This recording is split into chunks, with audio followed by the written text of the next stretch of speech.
माझो बाप, माझ्या बापाचो बाप, त्याचो बाप, सगळ्यांचं आयुष्य गेलं रे गटारीत.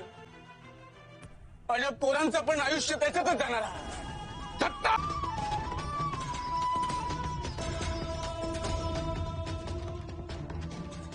काय करा मग? काय चाललंय? काय रे, अभ्यास केला? काय रे भिवा, पोरांवर कशा पायी ओरडतू र? लहानी पोरं आहेत, घाबरली ना. तू थांब बघते. काय करा मग? किती वेळा सांगितलं की तू शिक. आज जर तू शिकली असतीस तर त्यांना पुस्तक वाचून दाखवलं असतंस, त्यांचा अभ्यास घेतला असता.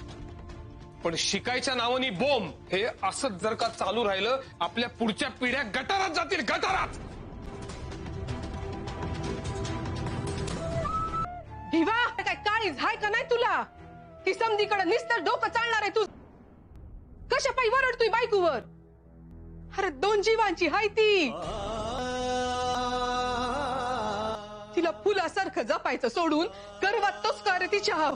पण मला मला कोणी अधिक सांगितलं का नाही? मला लय भीती वाटत होती. तुम्ही आल्यापासून नाराज होते. कसं कधी सांगायचं समजतच नव्हतं.